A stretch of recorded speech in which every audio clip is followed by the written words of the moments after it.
Buenas noches, Buenas noches. Buenas noches. ¿cómo están? Estamos hoy desarrollando una entrevista con los aspectos de ciudadanía, las nuevas ciudadanías que se plantean en el presente. Entonces queremos iniciar dando la bienvenida a mis invitados del día de hoy, a Sandra Patricia Salazar Gutiérrez. Ella es licenciada en Humanidades y Matemáticas. eh, y a Juan González, quien es ingeniero de sistemas. Sean bienvenidos y vamos a hablar un poco sobre esto. Hemos compartido unos textos por los cuales hemos debatido y vamos a tratar el tema eh, haciendo unas preguntas y unas reflexiones, más que todo, más que entrevistas, es buscar unas reflexiones porque el tema da para muchas apreciaciones muy particulares. Adelante, Sandra. Hola, Heiser, buenas noches, muchas gracias. Es un gusto para mí poder compartir con ustedes dos. Yo soy Sandra Salazar, docente y funcionaria del sector público educativo.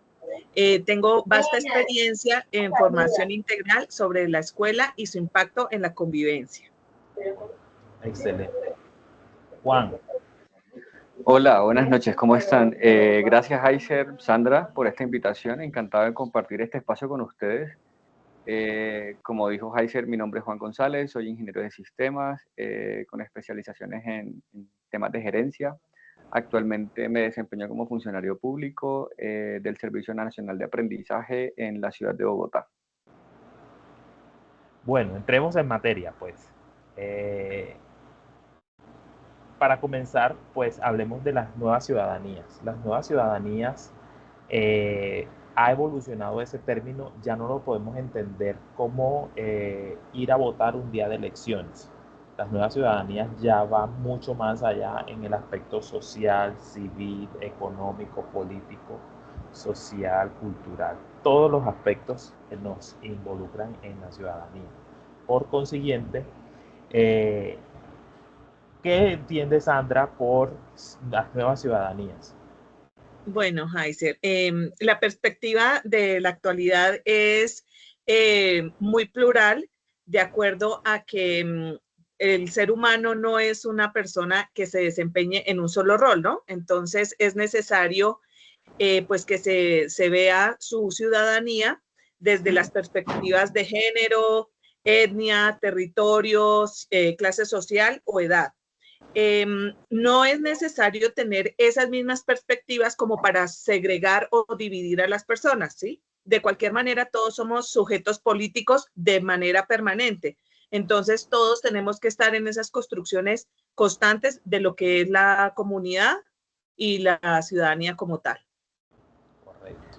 Bueno, y lo otro es que también por las instituciones, pues, por ejemplo, desde lo público tenemos un llamado a crear unas condiciones reales que permitan que cada persona pueda ejercer esa ciudadanía y esto incluye pues acceso a servicios, a tecnologías, a la participación, a la ciudadanía económica, por ejemplo, que implica que las empresas sean socialmente responsables. Muy bien, exactamente. Es ir un poco más allá de lo que se nos impone, de lo que nos dicen que tenemos que hacer. Es un ejercicio, como decía Juan, muy real en nuestro cotidiano vivir. Y a veces lo entendemos como de lo impuesto desde el Estado-Nación. No lo vemos como una construcción de un territorio, que es lo que debemos nosotros poner de nuestra parte como persona. Eh, Vamos a ver un aspecto de la inclusión y la exclusión. Es una Vemos que en Colombia la historia nos lleva a una exclusión de unos grupos sociales y nos demuestran que los otros grupos sociales son los que están de pronto incluidos en el rol de ejercer esa ciudadanía. Y a veces se ha negado el acceso a ciertos grupos culturales o sociales eh, racializados en torno a su condición social, su estado, su color, sus acciones, eh, su, su- de pronto, por ser indígenas, por ser afro, por ser campesinos. Las mujeres también tuvieron su parte de exclusión. A ver, Sandra, ¿qué nos puedes comentar al respecto? Sí, claro. Recordemos que desde el siglo XIX y gran parte del siglo XX, los hombres solamente podían, o sea, los varones mayores se consideraban ciudadanos y las mujeres pudieron lograr el derecho al voto hasta 1957 y muchas comunidades hasta hace poco están siendo reconocidas. Actualmente, por ejemplo, hace 20 días estuvo la noticia sobre las personas que llegaron a un club en Bogotá y les dijeron indiamenta. Entonces nosotros estamos viendo que siempre hay exclusión a unas minorías, sean indígenas o sean afrocolombianos. Entonces, digamos que eso es algo con lo que debemos romper nosotros desde la escuela y desde las aulas y nuestro rol como sujetos políticos activos dentro de nuestras comunidades. Listo. Y aún así somos sujetos de derechos, que eso es bien importante. Y es que el reconocimiento formal no garantiza el ejercicio real de la ciudadanía. O sea, pensemos en los desplazados, en los jóvenes rurales, en la población LGBTIQ+. La desigualdad material, el racismo, la pobreza o el adultocentrismo incluso, siguen limitando la participación plena de una ciudadanía.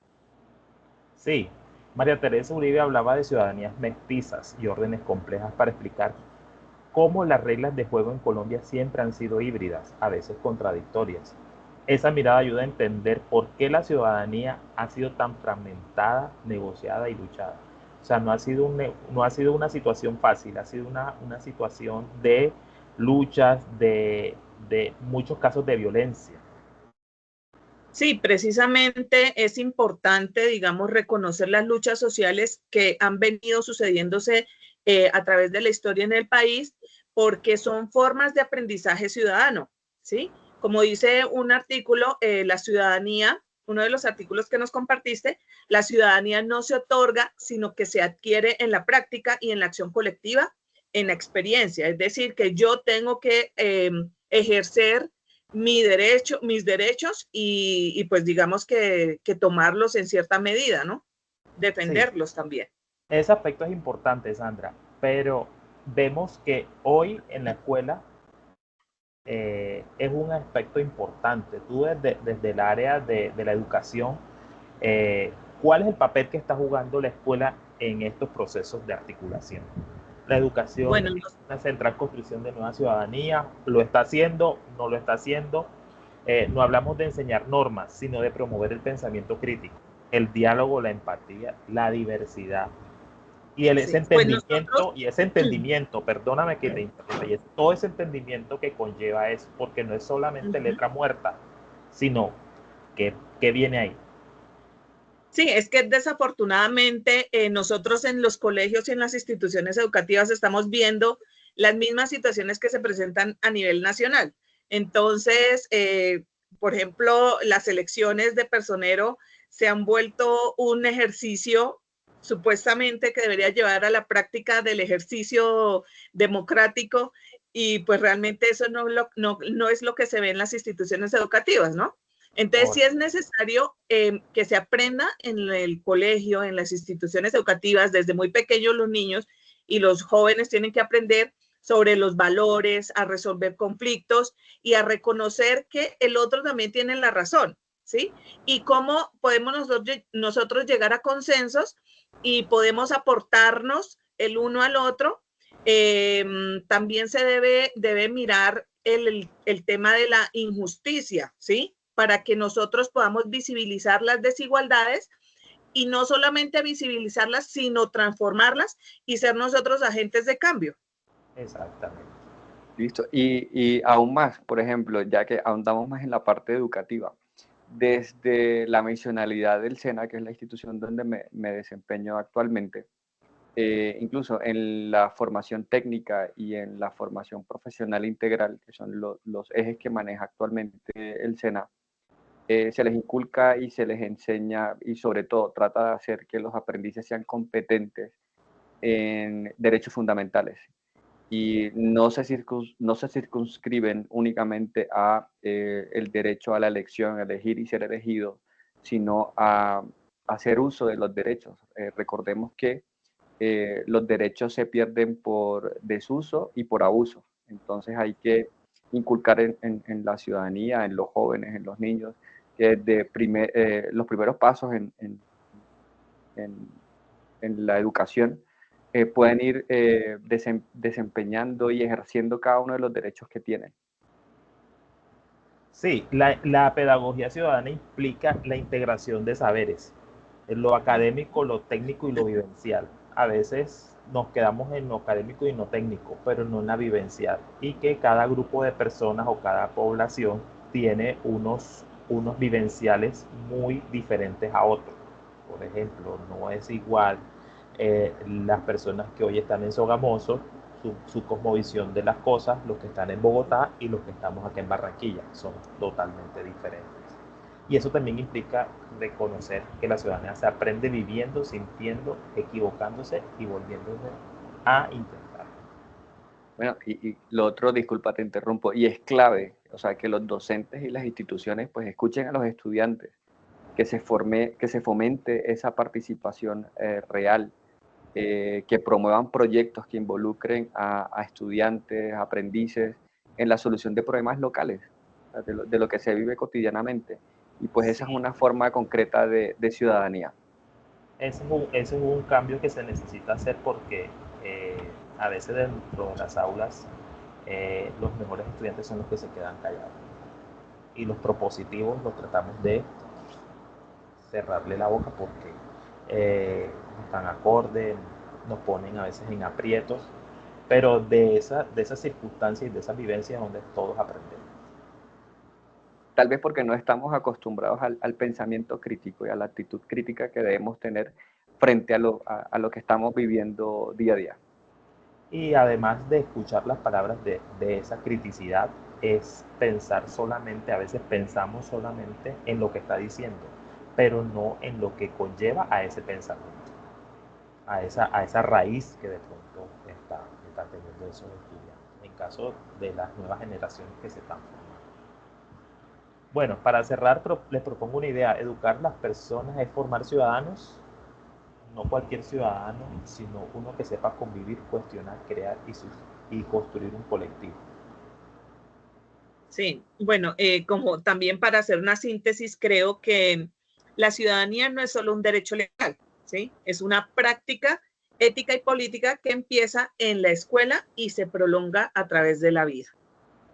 Bueno, y sobre todo, es una responsabilidad compartida, pues inicia desde la familia, el Estado, los docentes, planteles educativos y pues de cada uno de nosotros. Sí, eso es importante porque los valores y la ciudadanía se debe construir desde el núcleo familiar. Y a veces estamos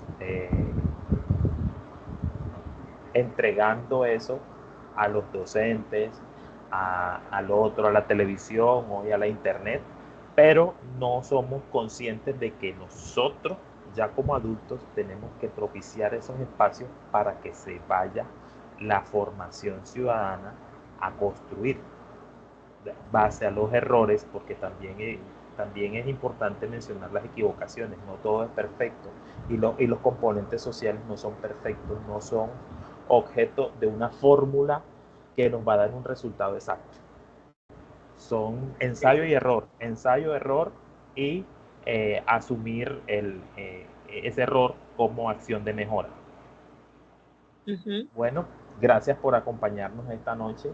Eh, que podamos haber compartido de pronto este tema de las nuevas ciudadanías y dejar esto a consideración de las personas que de pronto en algún momento lo van a ver por redes sociales. Les recuerdo que esto ha sido un tema desarrollado en la Cátedra Julio Enrique Blanco, programa transversal de la Universidad del Atlántico y que hace parte de las competencias ciudadanas y vida universitaria. Muchas gracias. Muchas gracias Bueno, por tu gracias. invitación, Heiser. Sí, muchas gracias por la invitación. Gracias, Juan, por el tiempo también. Un abrazo. Bueno, gracias a todos.